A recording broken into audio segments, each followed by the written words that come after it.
Hi, Faith family and friends. It's been a bit of a long day, and it sounds like my voice is going out a little bit. But it is Joy Week, and I want to do a quick devotional for this week. And it's kind of late and stormy out. So some of you might get this in the morning, which is appropriate considering the passage we're going to look at, which is Psalm 30. This is a psalm by David, and it's really a psalm that talks about sorrow and joy and the contrast between the two. So David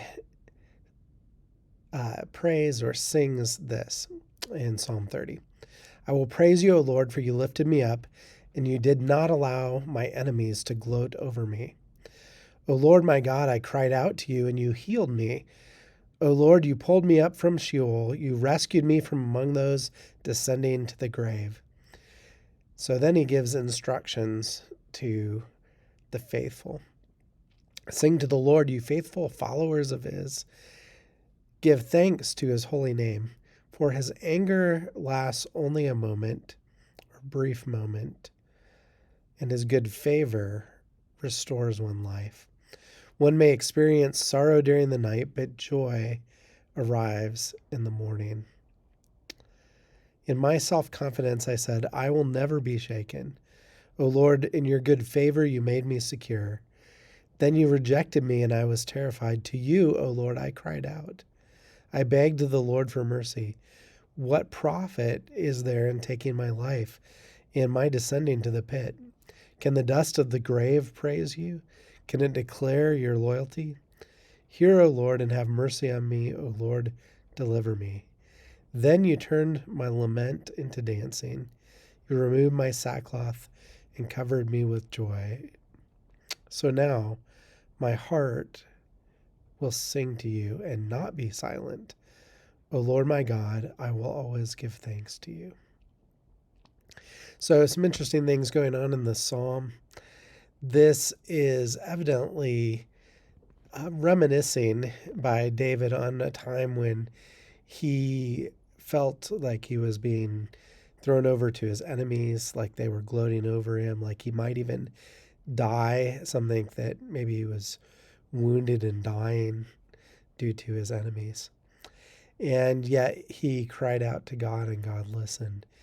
And it's interesting because he equates this with God abandoning him, or God being upset with him uh, during this kind of dark night where he's dying, but God then returning and showing his favor. And I think what this is best understood as is our experience rather than necessarily what God has done. If you remember, Jesus on the cross says, my God, why have you forsaken me? But God really hadn't forsaken him, but that was the human experience that he felt. That's not him lying. That's not him making some sort of theological statement.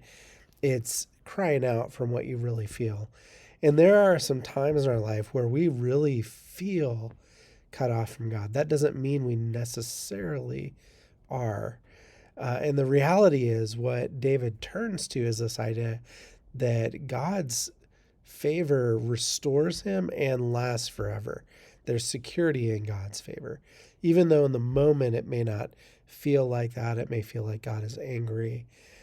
In the lifetime, really God's favor shines upon you. And so there is a place where he's lamenting, he's mourning, and then there's a place where the joy comes.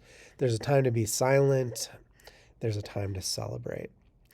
And so when we're going through kind of despair, it's okay to find those times of silent and withdraw and even express how you feel to God. But when we are delivered, when God answers our prayers, when we're healed, when we're freed, when our enemies aren't triumphing over us any longer, then there's time to rejoice. And so joy reminds us that even though we have these contrasts in life, and there are times that maybe feel really horrible, times like this week when we've had this incredibly destructive tornado, or times when we wonder what's going on in our world, it can feel like God is distant, but the reality is he is close by. Now there are times when our sin does cut us off from the Lord. And so another way to read this would be that there was repentance and restoration. And so whether this is just a feeling or this is actually repentance and restoration, joy comes when our relationship is made right with God and when he shows himself present in our situation.